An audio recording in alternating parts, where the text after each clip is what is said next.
मेरे तीसरे कार्यकाल के शुरुआत में ही आज क्वाड समिट में मित्रों के साथ भाग लेते हुए मुझे बहुत खुशी हो रही है। वो कौन सी ट्रेन है जो गिफ्ट के तौर पर प्रेसिडेंट बाइडेन को दी गई है? पश्मीना शॉल किसको दी गई है? इंडिया और चाइना का देखना है कि इंडिया को पुश करेगा अमेरिका। वहां पे एक सहाफी ने पूछा कि बाइडेन साहब क्या ये क्वाड जो है नवंबर के बाद चलेगी या ये बंद हो जाएगा सारा खाता? तो उन्होंने कहा नहीं, बहुत आगे चलेगी, अगली जो नुमाइंदगी है या मेजबानी जो है वो इंडिया करेगा। दूसरा तार साहब, पाकिस्तान के वजीर खारजा यूनाइटेड नेशंस में नहीं आ रहे। हमारी बैठक ऐसे समय हो रही है जब विश्व तनावों और संघर्षों से घिरा हुआ है।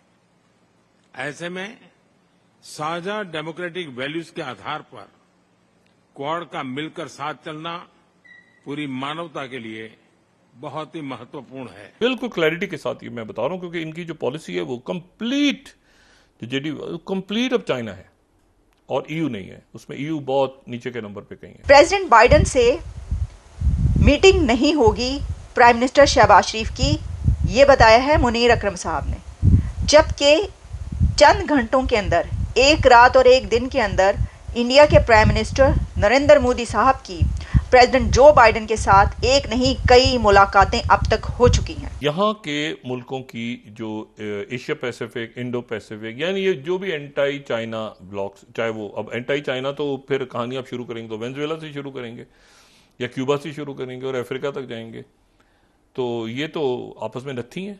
बहुत बड़ा ब्लॉक है। मोदी साहब का एक ट्रेडमार्क है कि जब भी जहां जाते हैं कुछ चीजों को प्रमोट करते हैं। एक तो अपने डायस्पोरा को प्रमोट करते हैं, अपना फाइनेंशियल सिस्टम है उसको प्रमोट करने की कोशिश करते हैं, करेंसी को प्रमोट करते हैं, वहां पे जो स्टूडेंट होते हैं उनको प्रमोट करते हैं। जो अजीत देवल है, एग्जैक्ट मुझे नहीं पता कि उनकी क्या बात हुई, लेकिन वो अब इशू ये है कि अब चाइना के ऊपर एक पॉलिसी इंडिया को लेनी होगी। वो इंडिया को बहुत ज्यादा अमेरिका की सपोर्ट मिलेगी, बहुत सपोर्ट मिलेगी। देखिए, ये आप ध्यान में रखें कि इंडिया को बहुत सपोर्ट मिलेगी।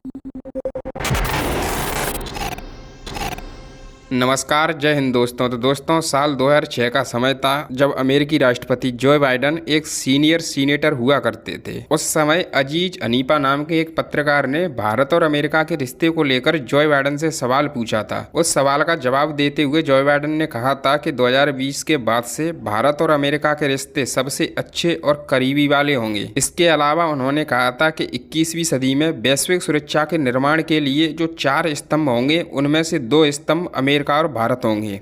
दोस्तों, इस समय बाइडेन के कार्यकाल का अंत चल रहा है और कुछ ही समय बाद अमेरिका के अंदर चुनाव होने वाले हैं। उसके बाद कमला हैरिस या ट्रंप दोनों में से कोई एक राष्ट्रपति होगा और मोदी जी की इस यात्रा को लेकर दोनों नेता ही भारतीय वोट बैंक को अपने लिए साधने की कोशिश करेंगे, क्योंकि यूएसए के अंदर भारतीयों की अच्छी खासी संख्या रहती है। यही नहीं दोस्तों, मोदी जी की इस यात्रा में क्वाड समिट भी हुआ है, जिसे लेकर जो बाइडेन ने भारत को इस क्वाड ग्रुप का लीडर बताया है और कहा कि जो क्वाड ग्रुप है उसको अब भारत लीड करेगा। और उसके बाद साइंस और टेक्नोलॉजी पे तवज्जो रखते हैं। मैं इस दफा उनका ये स्केड्यूल भी देखना चाहूंगा, बल्कि क्वाड से आपने जिस तरह फरमाया है, ऑस्ट्रेलियन एंथनी एल्बनीज और किशिदा फोमियो के साथ उनकी मीटिंग्स हैं, जापानीज।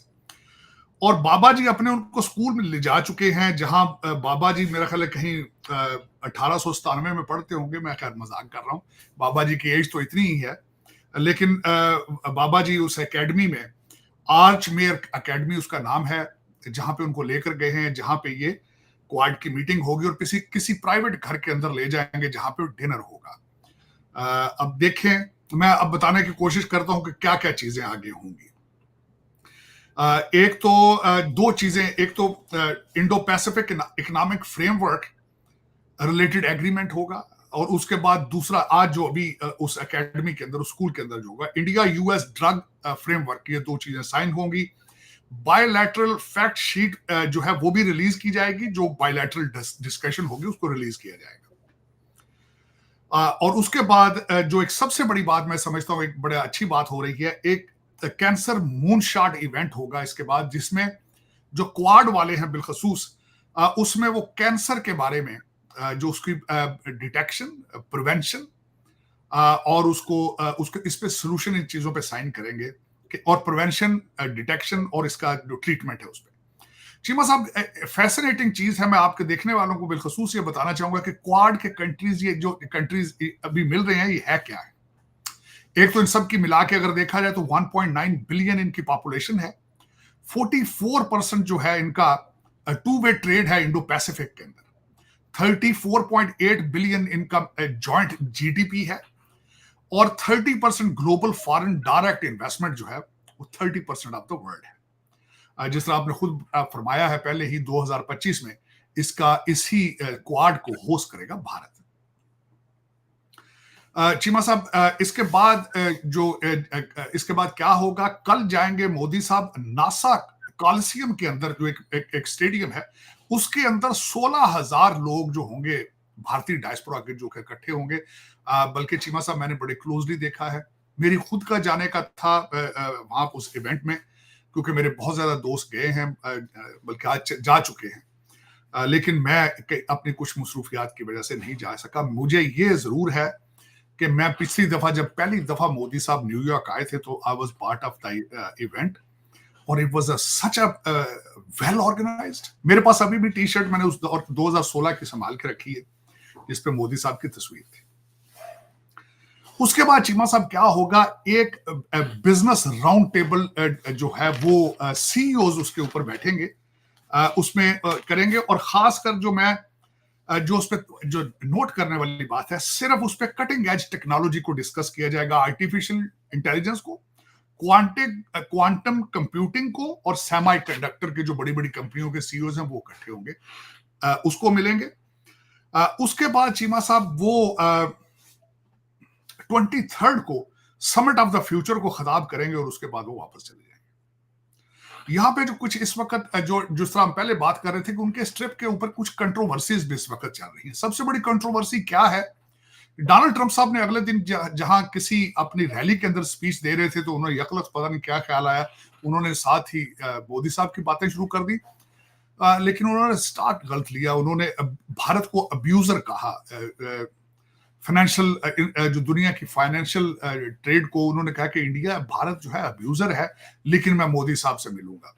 लेकिन साथ ही मैंने देखा जो वो खासकर उन्होंने जो वो रेड फ्लैग खड़ा किया अब्यूजर कह के, इस वक्त जो भारत के फॉरेन अफेयर्स डिपार्टमेंट के जो सेक्रेटरी हैं, उनका नाम है विक्रम मिस्री, फॉरेन सेक्रेटरी, उन्होंने फौरन उसको रद्द किया कि अभी तक हमारी कोई उनके साथ मीटिंग अरेंज नहीं हुई है। दूसरा, विक्रम मिस्री साहब ने इस दौरे को शुरू होने से पहले एक जो उसका फ्रेमवर्क डिस्कस करने वो बताने की कोशिश की, उसके अंदर उन्होंने बिलखसूस जो ये कहा था कि यूक्रेन और Gaza war is part of the discussions.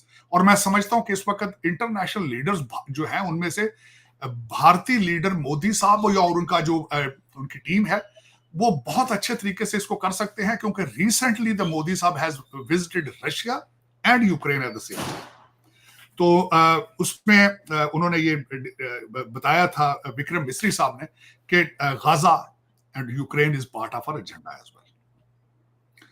अब जो दूसरा